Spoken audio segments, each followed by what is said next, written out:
92.5 долгионоор бид бүхэн сонирхолтой мэдээлэл хүргэх болно. За тэгээд 7 дугаар сарын 14-өөс 24-ний хооронд Монгол улсад өсвөр ба залуу үеийн теннисчдийн олон улсын оноо цуглуулах тэмцээн болох гэж байгаа. Энэ бол бүр Монголд анх удаа зохион байгуулагдах гэж байгаа. Тэгээд энэ гоё тэмцээний талаар за тэгээд теннисний спортын талаар мэдээлэл өгөх хоёр зочин маань ирсэн байна. За юуны өмнө миний 100 гаруй талаас ширийн теннисний дасгалжуулагч багш урлаг судлаач Гамбат Ахмад хүрэлцэн ирсэн байна. За мөн одоо сэтгэл судлаач, теннис тоглогч Нямс Сүрэнэгч маань хүрэлцэн иржээ. За тааштай маш баярлалаа. Өглөөний мэд хүргэе. Сонсогчтойгоо мэдчилнэ үү? Өглөөний мэд. За Монгол улсад яг ийм олон улсын хэмжээний тэмцээн анх удаа зохион байгуулагдах гэж байгаа гэж байна. Тэгээ энэ жилийн үед бас манай улсад нэлээдгүй олон улсын одоо ийм чанартай спортын тэмцээнүүд маш их болж байна. Үүний нэг нь теннисний спортын түүхэнд бас тэмдэглэдэг нэгтгэх том тэмцээн болох гэж байна. Тэгээд энэ талаар гоё яриагаа эхлүүлье. Гамбатагчаас эхлэв. Энэ тэмцээн бол Монгол улсад болж байгаа WTT бол Монголд авч байгаа анхны тэмцээн гэдгээр хүмүүс их сонирхолтой байх тийм. Тэгээд дэлхийн ранкын шилдэг тамирчид Монголд ирж тэдний тоглолтыг харна гэдэг бол монголчууд том боломж тийм. Тэгээд хүүхдүүд маань сайн бэлдээд орсон ч гэсэн одоо Монгол хүүхдүүдээ бас тэр хэмжээнд нь яаж тоглодог вэ гэдгийг бас хараад авах хэрэгтэй байх болоо. Өшөө шинээр гарч ирэх ирээдүйн ширийн тестчдэд бол энэ их боломж гэж харж байгаа. Өсвөрийн болон насан туршидах гэдэг нь хоёр ангиллаар орж ирж байгаа тийм байна. Тэгээ бид нар бол энэ арга хэмжээг зохион болгоход нь гар бие оролцож байгаа нь бас дэмжиж зүйлээд хүмүүст сурчлах үүднээс өнөөдөр Спутник радиог зорж ирж таниулах маягаар ярилцлага хийж байна. Баярлж байна. За баяр үргэлж нэрэл одоо олон улсын хэмжээний тэмцээн оролдооны хүн болгоо очиод үзээд авах боломж байхгүй. Гэтэл ингээд их орондоо бид нар ийм том тэмцээнийг бас үзэх боломж. За тэгээд цаашдаа теннисээр хичээлж байгаа хүүхдүүд маань улам илүү өргөжих болоо гэж бодож байна. Тэгээд сэтгэл судлаач, за тэгээд теннис тоглогч Нямсрын таны хувьд бас яг энэ спорттой хизээрнээс танилцсан. Тэгээ яагаад бас сэтгэл судлаач хүнийг өнөөдөр бид нэр авчирж байгаа вэ гэхээр теннисний спорт нь өөрөө сэтгэл зүйг ингээд төв байлгахад асар сайн үр нөлөөтэй гэж одоо сонсч байсан. Тэгэхээр энэ талаар таас гоё дэлгэрүүлж ярих баг. Тэмцээний хувьд болохоор яг энэ зөвхөн спортын нөгөө арга хэмжээ гэхээс илүүтэй Монгол улсын хувьд бол бас их одоо нөгөө юу зөвхөн спорт гэхээс илүүтэй бас нөө аялал жуулчлал гэдэг юм уу олон улсын тийм нөө дэлхийд бас Монгол улсын таниулах тийм сурталчлан таниулах тийм арга хэмжээ байгаа.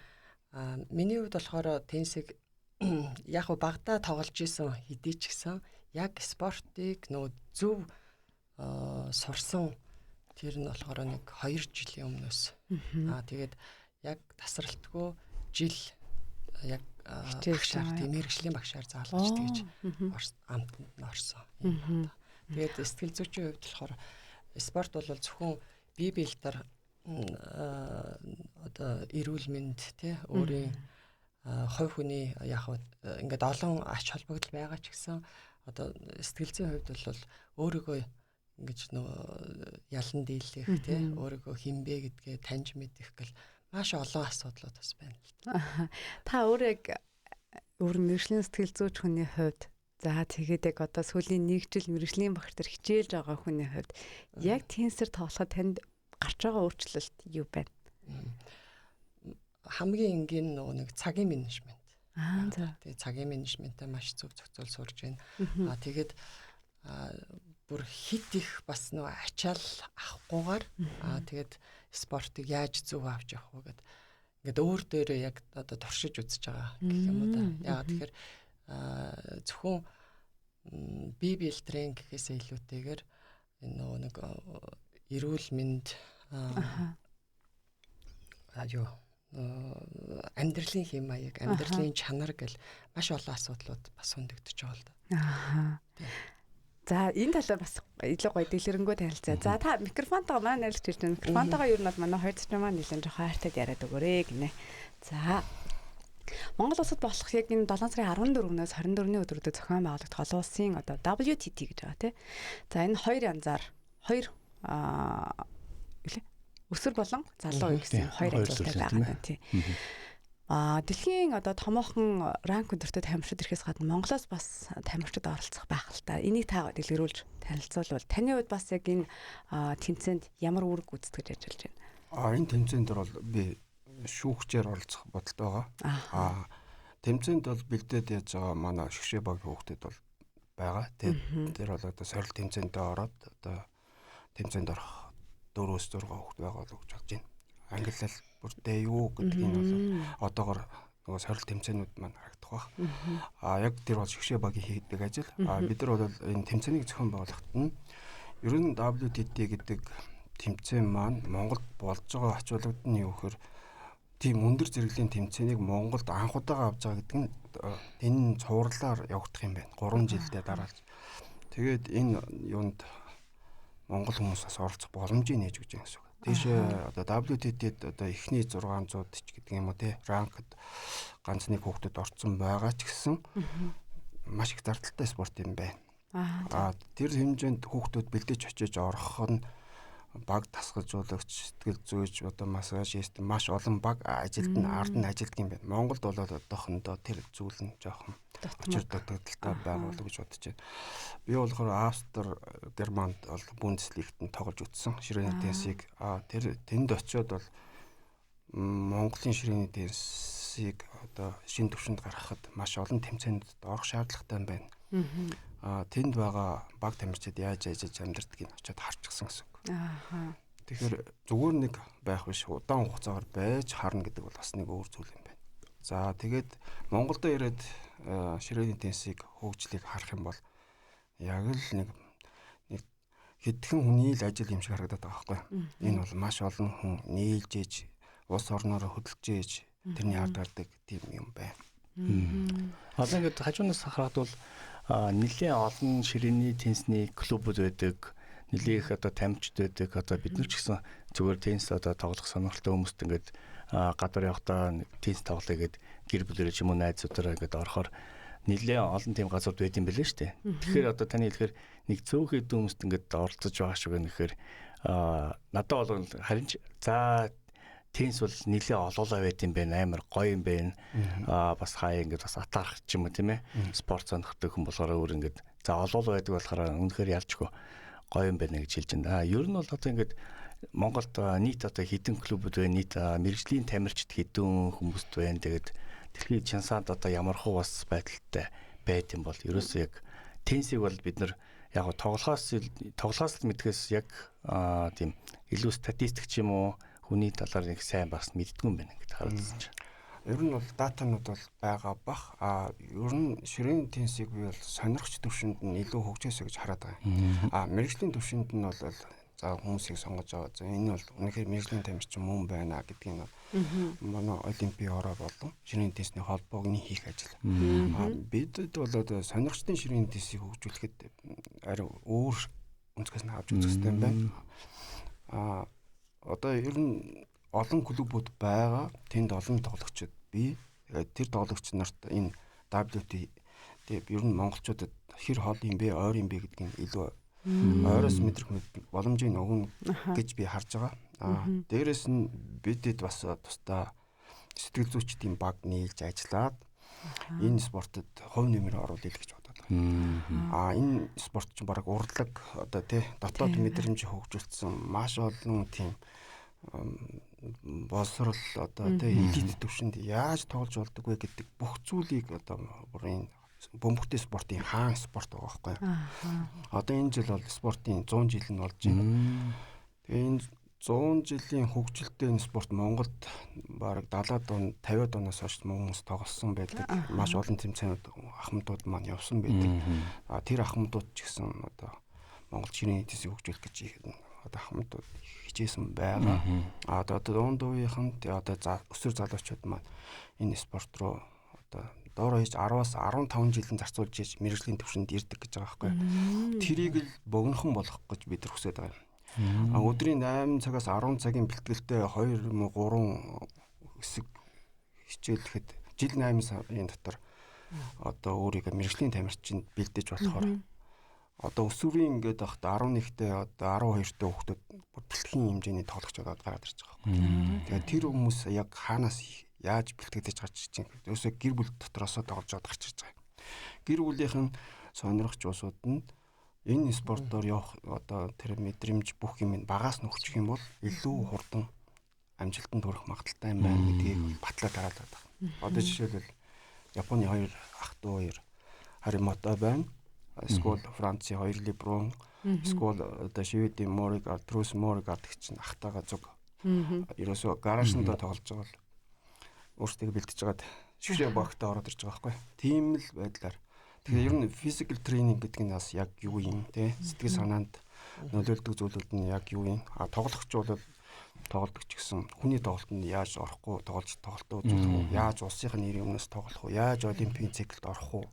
Яаж энэ WT-ийн ранк өндөртэй тэмцээнүүдэд бүгдэнд нь дамжаал яваад байна гэсэн үг л дээ. Тэгэхээр одоо Монголд болдог нөгөө жудогийн гран при гэдэгтэй адилхан тийм хэмжээний тэмцээн. Гэхдээ Монголд анх удаа болж байгаа юм байна. Тэгэхээр олон улсын тэмцээнийг бас яг эх орондоо зохион байгуулнаа гэдэг нь өөрөө бас их олон жил хөөцөлдөх ажил байх л та. Дээрэс нь манай орны маань тамирчид бас нэлээд бас амжилттай явж ийж бид нар энэ тэмцээнийг бас эх орондоо зохион байгуулах юм эрхийг авдаг болов уу гэж яг дотроо бодож байна. Тэгэхээр энэ тэмцээний эрхийг авахын тулд бас хэрэг ажил зохион байгуулагдав. Бас ямар шалгуурыг давуу? Азийн ширээний теннисний холбоонд ажилладаг бас монгол залуу байдаг гэж байгаа. Тэр залуу маань энэ тэмцээнийг авах эрхийг олж авсан болов уу гэж бодож байна. Энэ монголчуудынхаа төлөө тэр залуу маш их зүйлийг хийсэн байна тийм. Ширээний теннисний хөгжил нь Монголд байгаад байгаа ч гэсэн төв дэлхийн тэмцээнийг авна гэдэг бол баг ойрын 10 жил төсөөлшгүй юмыг тэр залуу бий болгосон. Тэр залуу одоо ирээд үр дүнгээ гаргах бах. Бид нар тэмцээнд нь амжилттай зохион байгуулалт нь орж чадчих. Ерөөсөө тэрийг хүмүүст ойлгуулчих. Ширээний теннисийг 20-с ирээд үзчих. Энэ бол боломж. Би бол одоо Европт бол олон тэмцээн, Азиас ч гэсэн олон тэмцээнүүдийг очиж үзчихсэн. Маш их зардалтай. Очоод нэг өдрийн тоглолт нь 25-аас одоо 40 евро дээшээгээ яваад өгдөг. Тэгээд нэг өдрийн тоглолтыг үзэх гэж хүмүүс яаж одоо цаг зав гаргаж ирэх үү? Тэг чинь Монголд одоо яг наадмын дараа өдрүүдэд болж байгаагаар онцлог байна. Бүгд амарч байна. Тэгээд энэ ширээний теннисийг ирээд үзчихээрээ та нарт бол боломж шүү. Тийм байна. Олон улсын оноо цуглуулах тэмцээн гэдэг байгаа шүү дээ, тий. Энэ ягаад оноо яг ямар чухал юм бэ? Одоо нэг ранка ахиулж байгаа юм л да. Дэлхийн шилдэг 30 гээд дотор орж ирмээр байна. Тэгэхээр дэлхийн 100 дотор байгаа тамирчдын дунд бол маш том өсөлтөд явж идэг. Тэгээд тэр амжилт амьдралынх нь хамгийн одоо чухал одоо юуг нь бэлтгэж гин гэсэн үг.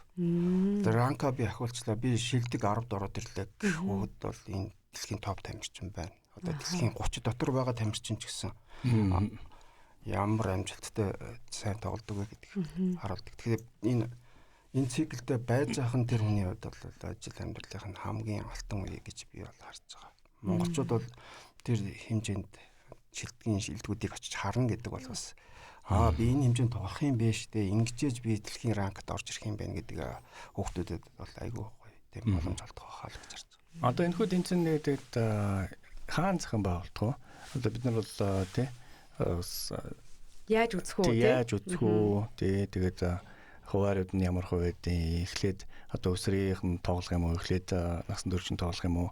Тэгээд одоо энэ нөө дэлхийн супер одууд нь шууд ихний өдрөөс оролцох юм уу тий? Бас аюу саналтай танаас асуусан байна. 7 сарын 14-өөс 24-ний хооронд зохион байгуулагдав. Нөгөө буян тухай спорт зөвлөлт ордонд. Тэгээд 14-өөс 17-ны хооронд тий. Фидер өсөр үеийнхний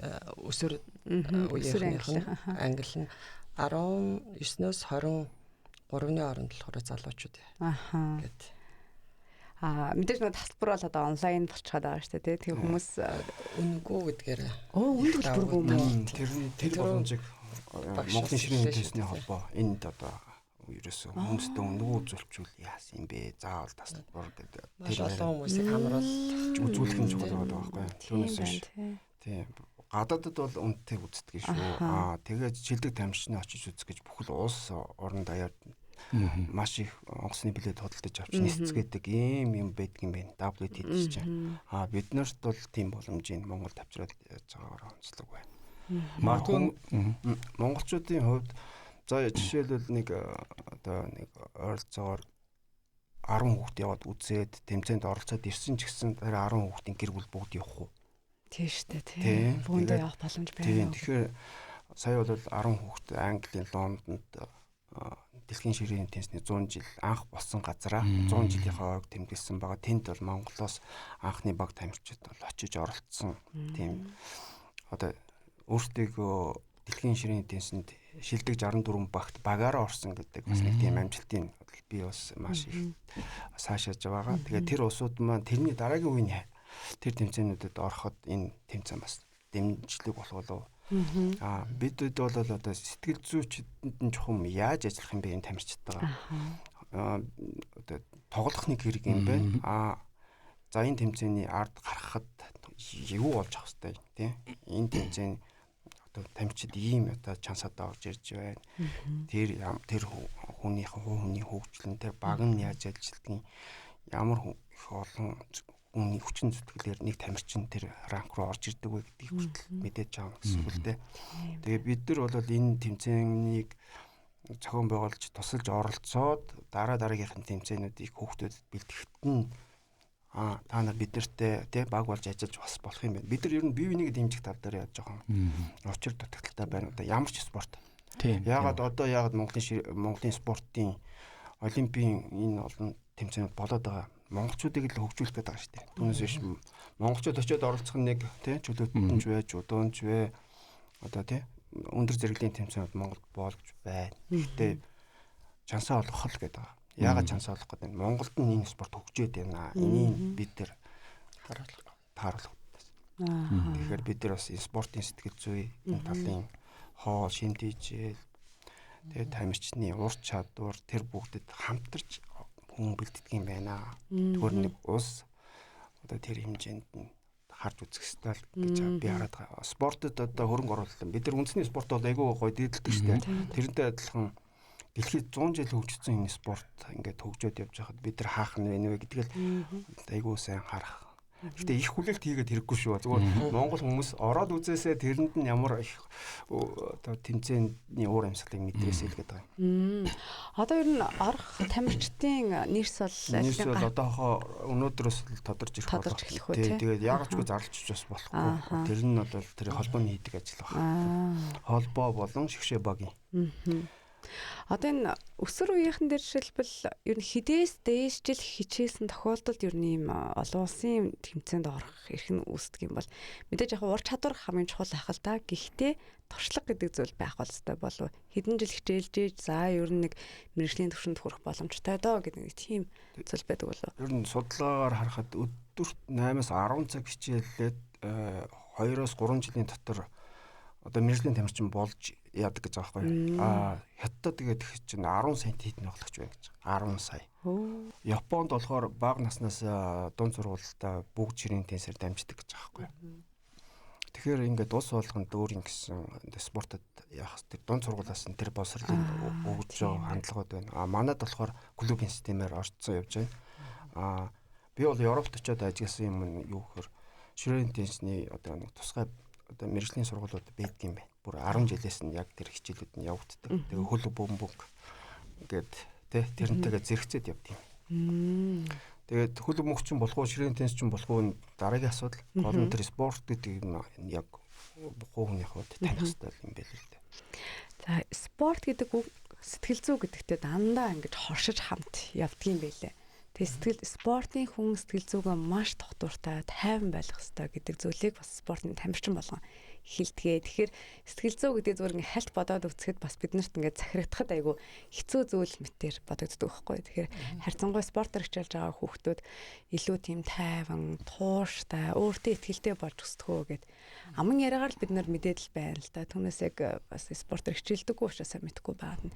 Ер нь спортоор хичээлэх нь яг ямар үр дүнтэй байдаг юм бэ? За тэр цэцмээ одоогийн ингээ шинэ залуу хүүхдүүдэд бид нар ширээний теннисээр яагаад хичээл гэж та зөвлөх вэ? Хувь хүний хувьд болохоор юу вэ? Мэдээж нөгөө амьдралын утга учир, зорилго гэл тэ үнд зүйл гэл наацхан зорилготой болчихж байгаа гэсэн. Тэгэхээр альва зүйлд нөө хандах, төвчээр хатуужлын хувийн одоо тэр зохион байгуулалт сайжрахаас гадна ер нь нөө одоо хол мэдээж нөгөө хүн чинь ирүүл урт удаа наслах гэл байгаа шүү дээ. Тэгэхээр ер нь бол зоригтой болоод ирж байгаа. Ийм. Нөгөө талаасаа гэхээр яг сэтгэл мэдээж маш олон л үр дүнгууд байгаа шүү дээ. Тэгэхээр түрүүн бас энд ярьлаа л да нөгөө яг спорт сонирх бүгд л нэг тийм суур байгаад байдаг штэ ширээ нэг теннис ракет бараа ямар нэгэн байдлаар л зохиод ингээд байдаг те. Тэгээд бас нэг хөгжихгүй байгаа шалтгаан бас байгаад штэ те. За. Тэгэхээр миний хувьд болохоор яг өөрөө тоглоод чаддаггүйсэн ч гэсэн сүүлд бүр эндээ бүр их орхосоод яг мэрэгжлийн төвшөнд нь өөрөө яг гардаад ингээд тэгээд сэтгэл зүй ич учраас өөрөө бас яг өөр дээр ингээ мэдэрч байгаа бас нэг эмоцлог байна. Яг нэг учиргүй спорт сэтгэл зүйгээр дагнаад ажиллаагүй учигсан яг өөр дээр мэдрээд ингээ явж байгаа нэг сүүлийн одоо жил гарны хугацаанд бол бүр илүү сонирхолтой болоо. Тэгээд наад захын төсвөр хатуужл, хувийн зохион байгуулалт гэлтэй бол хүүхдүүдэд маш их үр дүнтэй ач холбогдолтой ийм зүйлүүд. Гандаа тасалжуулагчны хувьд ер нь ингээ ажиллаад хахад альва спорт бас нэг юм төрөлхийн нэг авьяас чадвар гэл хүүхдүүд байгаад байдаг шүү дээ. Тэрнээс тенсийг тий ер нь хүүхэд болгон тоглох, хүн болгон юм тоглож хичээлэх бүрэн боломжтой юу? Тийм бүрэн боломжтой. Ер нь харааны эффектүүд нь маш хурдан хариулт үзүүлэхийг тэр 2.7 грамтай бөмбөг маань асуудлыг шийдээд байна гэсэн үг. Тэгэхээр тэр бөмбөгөн дээр яаж тесэрч тоглох уу, яаж одоо биеэ суллаж тэ гүйцэтгэл хариу үзүүлэх үү, хүний тоглолтод яаж орохгүй байх уу тийм ээ. Одоо өөрийнхөө тэр тоглолтыг одоо тэр яг тэр хэдэн минутанд маш их анхаарал төвлөрөх шаардж байгаа байхгүй. Хажууд нь маш их хүмүүс ойрлон хашгирн чи тэгээж ингэж чиний тэр юм одоо яг балешгууд нь бол хятадын балешгууд бол нөгөө хүмүүсийн нэрийг дуудаад одоо эсрэг талаад хүний одоо юунд оруулдаг байна. Тэгээд нөгөө бараг хятад улсын шгшээ багийн одоо шилдэгүүдийг ирээд тоглохоор баг тэр бүх суудал нь билетүүд нь зарагдаад дуусчдаг. Тэгээд тэн дээр гол нь тэр дасгал нэг фэн клубүүд нь ажилддаг юм байна. Тэгээд фэн клубүүд нь одоо нөгөө тамирчнууд авч явдаг гэх юм уу. Тэр тэнд очихгүй бол тэд нар очихгүй. Одоо Германд одоо Фанзендон шгшээ багаас гараад өөрийнхөө карьерийг би одоо шгшээ багтаа тоглохгүй гэдэг одоо зодог талаа явхад араас нь тэр хүнийг дагаад хаан тоглоно мөгдөн дээр нь явчихжоо. Тэгээд энэ спортын айлж болчих тэгж өгчээд байгаа байхгүй. Тэгээ одоо жишээ нь хоёр Францын Леброн гэх чинь нэг юм одоо үзүүлэх тоглолтийнэ. Энэ дээр сургалт одоо энэ хоёрын одоо ур чадвар нь яг юу юм бэ гэдгийг Германы болон Европын бүх багуудад очиж одоо өөрсдийнхөө тоглолтыг харуулдаг. Бид нар бол нэг иймэрхүү хэмжээнд тоглоод байна. Энэ одоо шинэ үеийн ширээн теннис арай өөр шатанд гарсан гэдгийг тэр хоёроо төсөөлж харж болно. Тэгээд тэр хоёрын тоглолтыг очиж ингээд үзэхийн тулд хүмүүс тэнд мастер класс нь явуулах гэж байна. Орох уу, тийш очих уу? Би ер нь ямар хэмжээнд тоглоод байгаа надад хэрэгтэй юм тэндээс олдох болов гэж хайж явдаг. Тэрнийхээ төлөө явж гин гэсэн. Тэрнийхээ төлөө амьдарч гин гэсэн. Тэнд чинь инженер, багш, янз бүрийн мэргэжилтэй усуд байгаа. Тэдний хийж байгаа юм нь ерөөсөө спорттой яг нэг юм заавал хийх хэрэгтэй амьдралын хэм маяг нь болсон байт юм байна. Тэгээ бид нар энэ хэм маяг гэдэг ойлголтыг спорттоор хүмүүс маш олон хичээлдэг, тэрийгээрээ тууштай байх гэдэг бас аягүй чухал. Тэгээ бэртэл хамгийн өндөр магадлалтай спортод ширээний теннис өөр ордог юм байна. За. Тэгээд нөгөө одоо жишээ нь маш олон нэг үйлдэлийг олон дахин хийж ээж нөгөө зүйл нь биенд дадлаа. Болчинд нь тэр одоо болчингууд байдаг. Тийм болчингуудад нь тэр юм сууж өгнө гэсэн. Тэгэнгүүт нөгөө хүмүүс нь тэрнээс илүү ур чадварыг харуулж байгаа учраас нөгөө хүнийхээ одоо ур чадварт хариулт үзүүлж гэсэн үг шүү дээ. Тэгээ энэ хүн яаж тоглох нь бөмбөг нь хаашаа ирэх нь мэддэхгүй маш их тийм ур чадварыг үзүүлдэг гэсэн. Тэгэхээр хамгийн ихний одоо хамгийн хараа бол бүр маш сайн болох нь шүү дээ. Харааны хуур дээр гар хөл хараа реакц айгуу сайтай байна. Тийм байна. Реакцтай болно гэхэр чинь ер нь бол залуужилт байнгын байна л гэсэн үг шүү дээ. Реакцтай байхаар тийм ээ. Одоо 62-т нэг хүн ингээд дэлхийн ранкийн хиддж бичгдэн тэр эмэгтэй гэдэг чинь айгуу тийм аз жаргалтай тоглож байгаа байхгүй. Монгол хүмүүсийг харахаар ерөөсөө тийм аз жаргал мэдэрч тоглож байгаа. Нэг би олж харахгүй байна. Тэгэхээр тэнд юу дутагдж байна гэхээр энэ сэтгэлдээ тийм ээ тамирчтай тэгээд идэж байгаа хоол хүнс нь бол үнэхээр асуудалтай. Спутник Монгол радио 92.5 долгоноор сонсож та бүхэнд мадах нараа өглөө хөтөлбөр зочинтой ярилцлага хүргэж байна. Өнөөдрийн манай хүнстэй зочдоор сэтгэл судлаач, ширээний тэн сонирхогч Нэмсрэн болоод ширээний тэнсний дасгалжуулагч, урлаг судлаач Ганбат нар хүрэлцээрсэн байгаа. За нэвтрүүлгийнхаа эхлэл хэсгээр бид нар бол 7 сарын 14-өөс 24-ний хооронд болохтой өсвөр ба залуун тэнцчдийн олон улсын тэнцээний талаар илүү сонирхоллоо. За харин энэ цаг мөчид спортын сэтгэл зүй гэдэг дээр төлхөө ярилцаж одоо үзэж байгаа үзэг сонсогчдод зөвлөгөө өгье гэж бодож байна л та. За өөр дээр толгорсон нэг зүйлээ ярив. Манай хүү одоо 8 настай. Тэгээ бас спортоор хичээлдэг, тэмцээнд ороод ялагдах үед нь би хүүхдтэйгээ юу гэж ярилцах, тэр хүүхдийн сэтгэл зүйг яаж дэмжих тал дээр бас яг үнэхээр гацчаад байгаа байхгүй тий.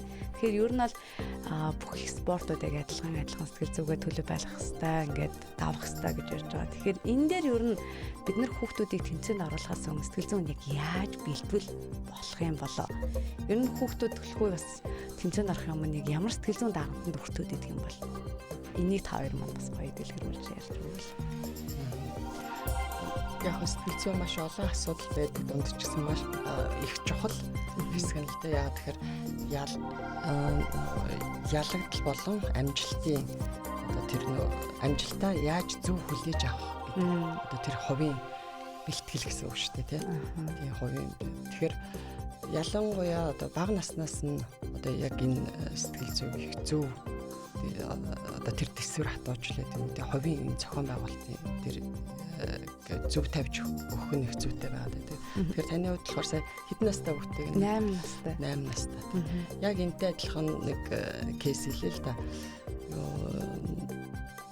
Сагсан бөмбөгийн ингээд нэг академик сургалтанд явж исэн нэг хүүхдээ 3 хоног явчаад тэгээд 3 хоногийн дараа яг нэг тэр юуны тэмцээнд орох бол тийм тэмцээнд орох болоод нэг ийм нэг асуудал тулгарсан.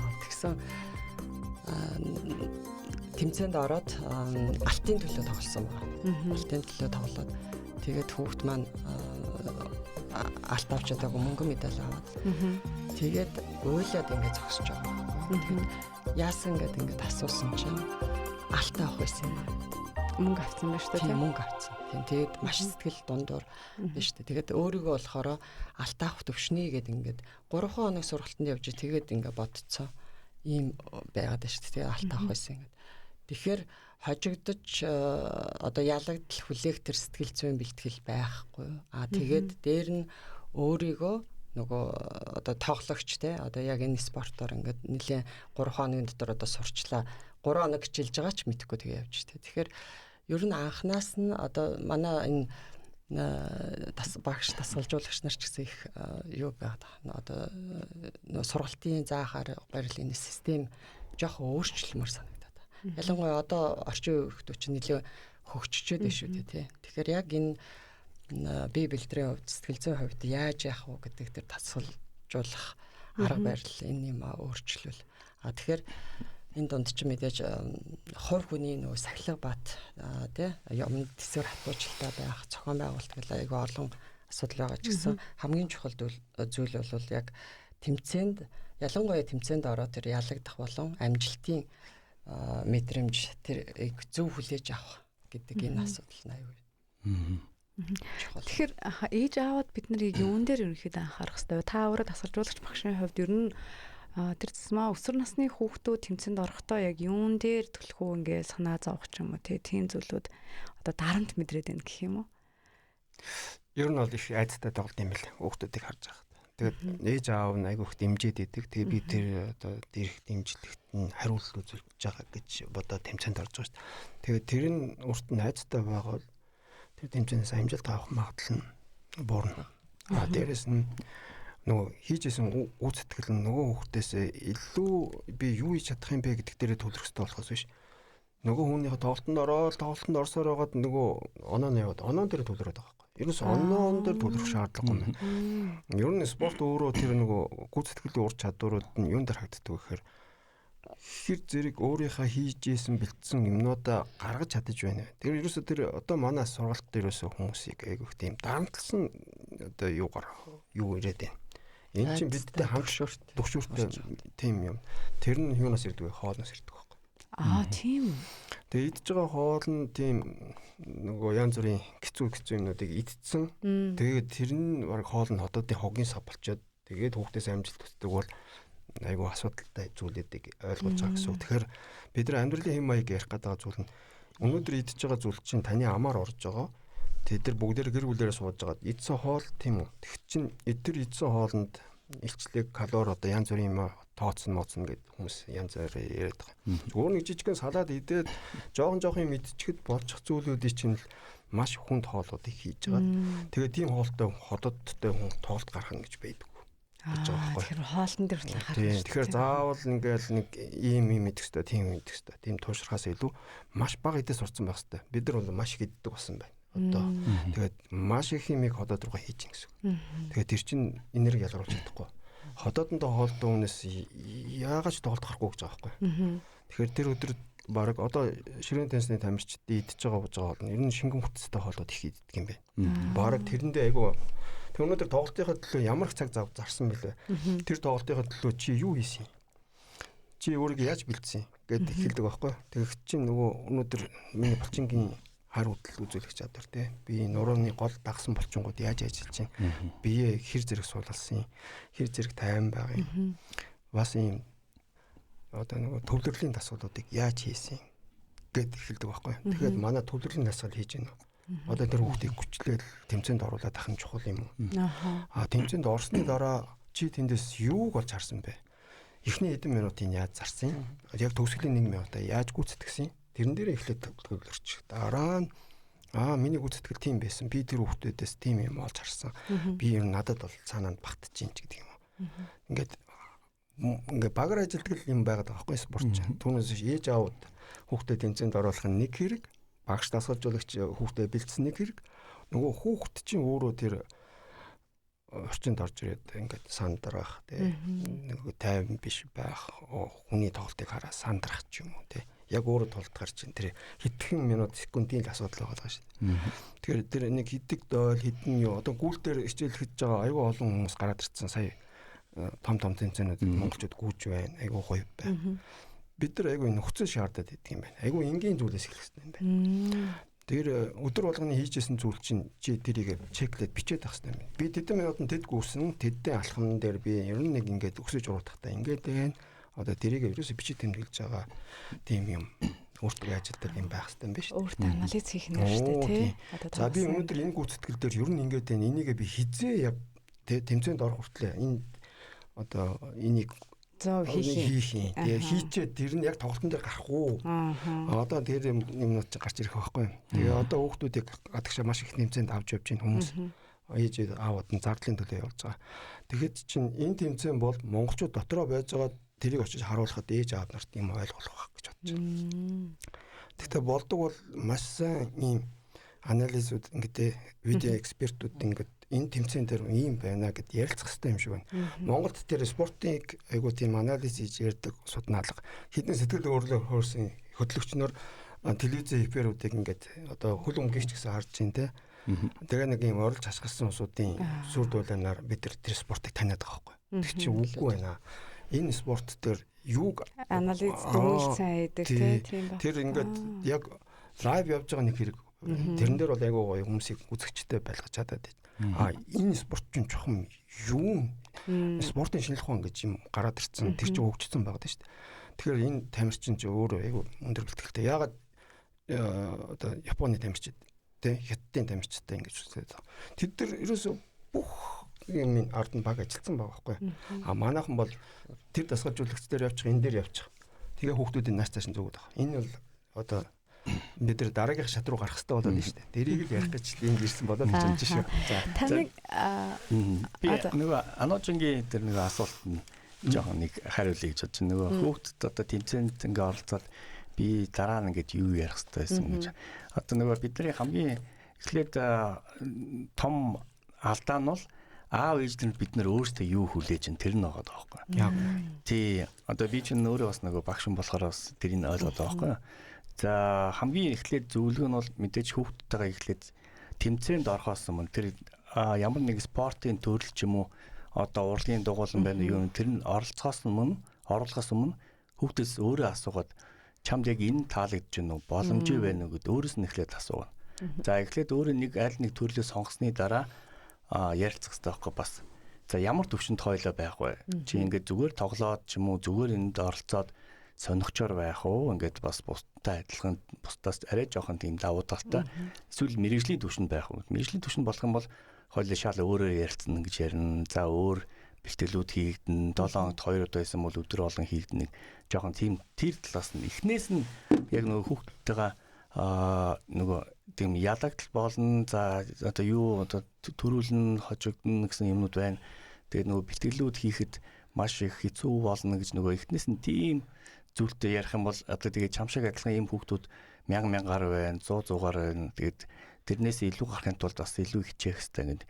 Анханаас нь нэг жоохон яг нөгөө аав ээж нар өөрсдөө нөгөө өөрөөр боддоо шүү дээ. Нөгөө бидний тэг хүлээсэн айгүй хэцүү л дээ. Бид нар хүүхдээ оруулчаад тэг нэг аюу хурдан нэг үр дүн хүлээдэг байхгүй юу? Ялангуяа тийм ээ. Одоо бид нар бол ингээ хүлээж хүүхдээ оруулчаад ингээ за манай хүүхд чинь ингээ нэг сар явчлаа. Одоо заавал төрөлх хэрэгтэй гэж хардаг байхгүй юу? Одоо манай хүүхд ч гэсэн одоо туйл зүйн сэлмийн одоо спортод явдаг бас сүүлийн 1 жил 2 жил явж байгаа. Тэгээ тэрэн дээр харахад за мэдээж хүлээцтэй байгаа ч гэсэн за арай болоог байгаа нас нь ус болоог байгаа гэж харж л байгаа. Яг нь бас тэмцээнд оролцоод хай медаль авна, хай хожигдсон тэрийг бас ингээд хүлээж хамт хүлээж аваад харахаар бол жоохон хэцүү байгаад нь өөрт нь хэцүү байгаа аюу тэрийг хардаг байхгүй. Тэгэхээр бидний нөгөө аав ээж нар өөрсдөө л төрүүлээд л яг тэр талаас нь л эхлээд ажиллах хэрэгтэй байхаа л гэж шаардлагатай л та. Тэгээ нөгөө тасаа хэлдэж нөгөө спортыг одоо нөгөө хажуунаас ингээд яг нөгөө дүндэг хүмүүс айгүй цөөхөн л байна л да яалчгүй тийм ээ. Тэгэхээр бас нөгөө спортыг яаж илүү аль юмар нь илүү гоё таниулах уу гэж тийм ээ. Тэгэхээр одоо энэ спорт одоо нөгөө ширийн теннис мэдээж нөгөө бас хүн болгоно жоохон сууртай. А яг нөгөө энийг ингээд бас нөгөө хүнд илүү таниулахын тулд сонирхчдын хувьд таниулахын тулд мэрэгжлийн одоо нөгөө тамирчдаас илүү за олонний танил хүмүүст ингээд оролцож байна уу? Танаа бас энэ тэмцээнд магадгүй нээлтийн тоглолтын дээр нь бас манай нэг супер инфлюенсер ч юм уу олонний танилуд оролцох уу эсвэл ер нь бол бас оролцдог уу яаж бас хөв нэмэр оруулдаг бол одоо энэ WTT чинь болохоор өндөр зэрэглэлийн чансан олгох тэмцээн ингээд цувралаар явах гэж байгаа монголчуудад за энэ жил оролцсон хүмүүст юу болж харсан бэ гэж орохоос өмнө сэтгэл зүйдээр нь хадгалаад чин тэмцээнд бэлэн байна уу үнэхээр чи тоглолтоо гаргаж чадах уу тийм ээ бид нар одоо чамаас үр дүн хүсэж байгаа шүү чи өөртөө битгийх дарамт аваарай гэдэг юм уу тийм ингэж ажилламаар байгаа юм бас дээрэс нь дасгалжуулагч ганцаараа зүтгээд тамирчдаас ур чадвар гарахгүй байх тохиолдолд монголчуудад одоо нийтлэг үзэж чинь гэж харж байгаа. Яг л тамирчинд бүх хийх ёстой юм ингээд өгсөн баг шүү дээ. За тэгэнгүүтээ тамирчин чинь тухайн үед ингээд зуураад ч юм уу одоо ингээд нөгөө цуснд явж байгаа зүйлүүд нь нөгөө хүний чинь амжилтыг доош нь татаад байгаа байхгүй.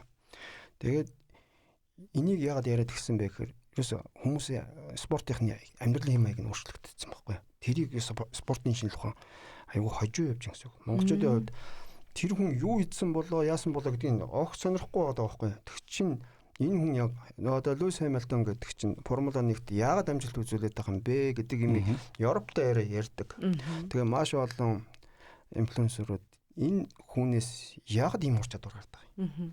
Аюу Фраштетен гэдэг нөхөр юм. Энэ одоо яагаад ингэж дөрүүлээд идэг гэдэг юм чи яриад идэг байхгүй. Тэгтэл манад нэг олимпиад аврахтай. За тэр нь одоо дахиад авчаасаа гэдэг нэг тийм ийм давтагдсан юм. Тэгээ өөр хүмүүс гарч ирэхгүй юм.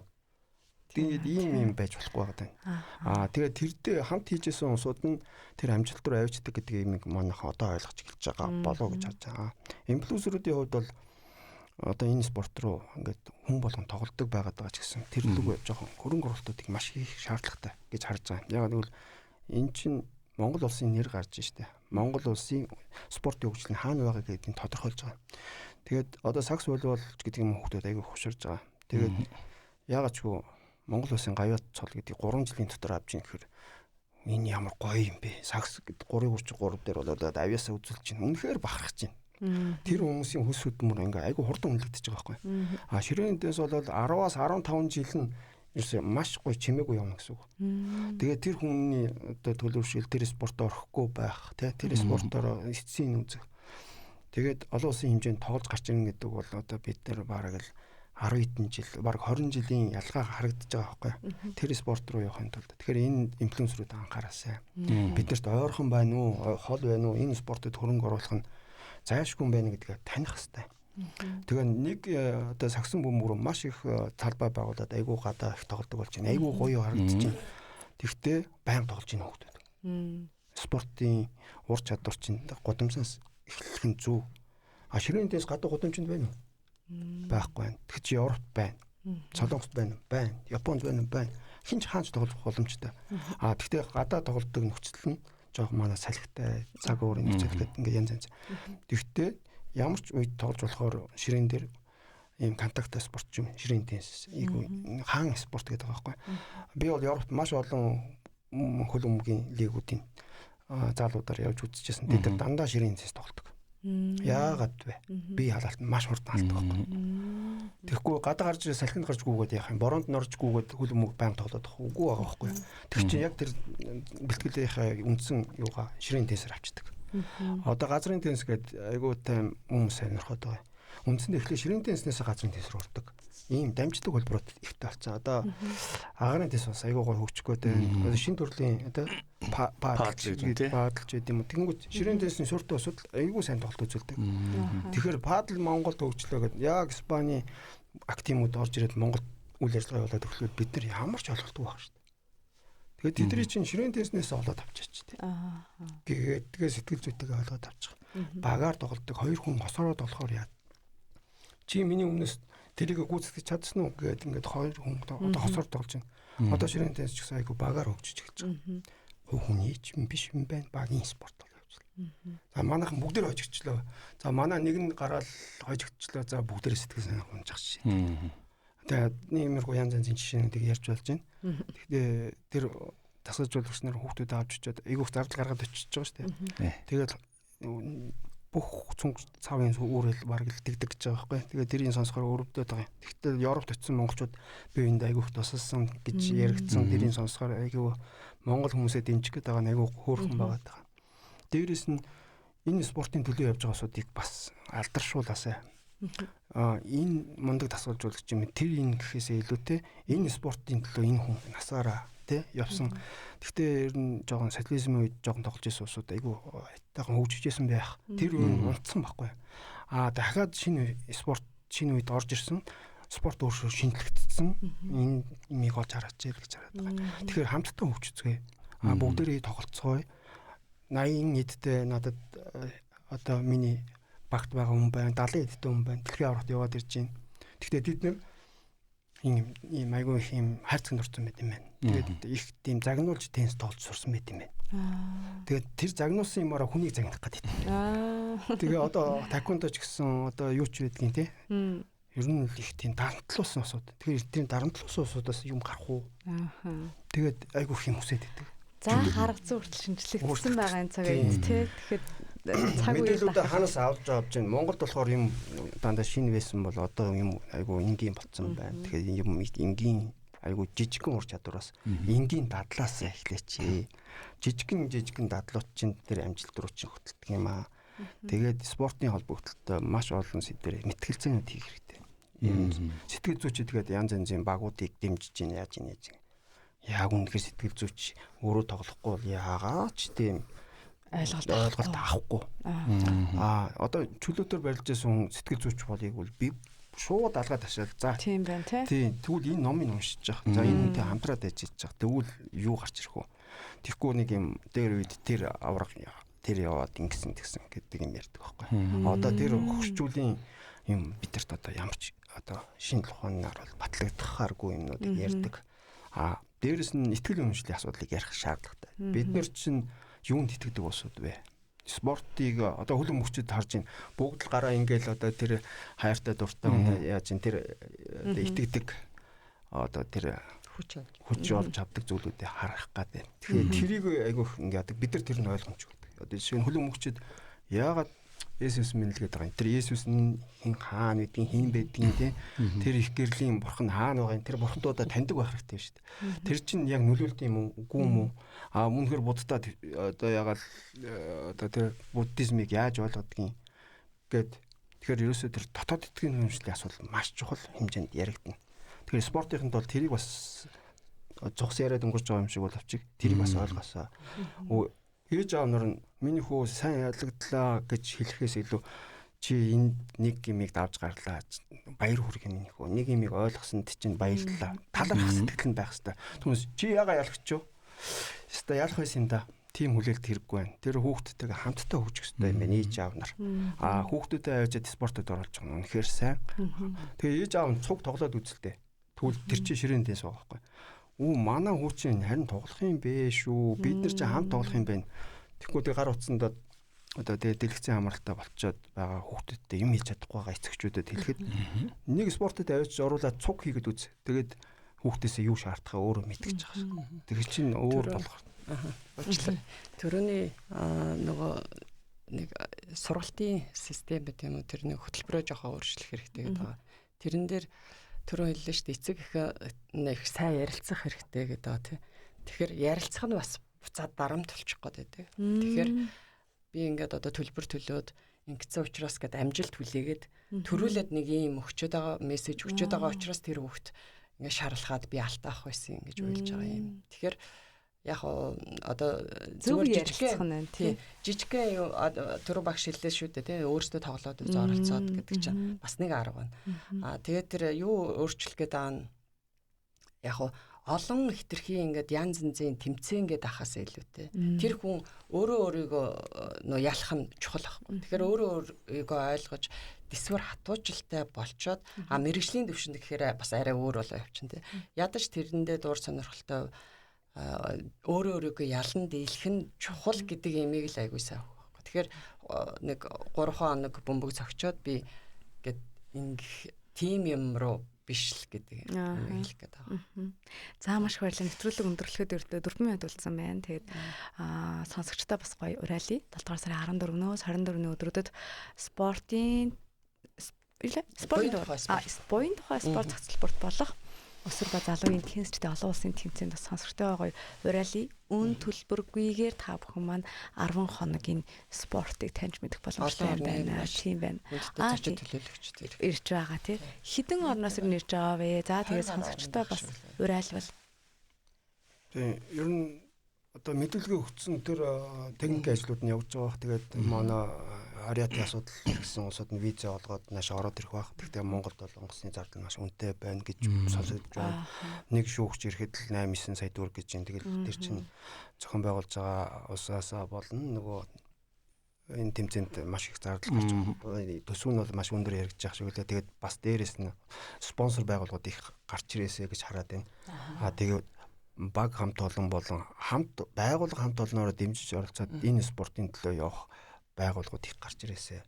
Тэгээ үндсэн энэ спортын хаан бөмбөгтэй спортын хаан 100 жил хөгжсөн спортыг л Монголда хөгжүүлцгээе л гэж хэлмээр байна да.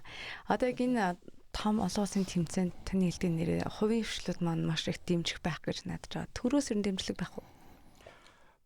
Олимпийн ороо бас оролцох тулуу гэж би найдаж байгаа. Гэхдээ оролцох байгаа тийм. Гэхдээ бүх бие тамир спортын газрууд дээрээс нь одоо энэ спортыг мэддэг, хайрладаг тий бүх усуд өшөө энэ спортыг заашгүй дэмжиж оролцох юм байна гэсэн байгууллага хамт олонд бол бид нээлттэй байна. Тэгэхээр усуд өшөө их оролцоосоо гэж үзэж байна. Тэгээд төр болон хувийн хвшлийн байгууллагаас гадна одоо бүх бас хэвлэл мэдээллийн салбаруудаас уриалгахын төлөө тий оролцоод их зүгээр байна тий. Хамгийн олон хүмүүст хүргэж чадах салбар бол телевиз, радио, хэвлэл мэдээлэл тий сошиал одоо сайтууд байгаа тий. Тэгэхээр тэдгээр хүмүүсийг бас бүх байгууллагуудаа дэмжээсэй гэж уриалж байна. Тэгээд өнөөдрийн манай хүндтэй зочдоор сэтгэл судлаач, ширээний теннис сонирхогч Нямсран болоод ширээний теннисний тусалжуулагч, урлаг судлаач Ганбатнар хүрэлцэн хэлээд хоёртаа томоос том амжилтыг хүсье. Тэгээд их том тэмцээнийг тэр дундаа Монголын одоо теннисний спортын салбарт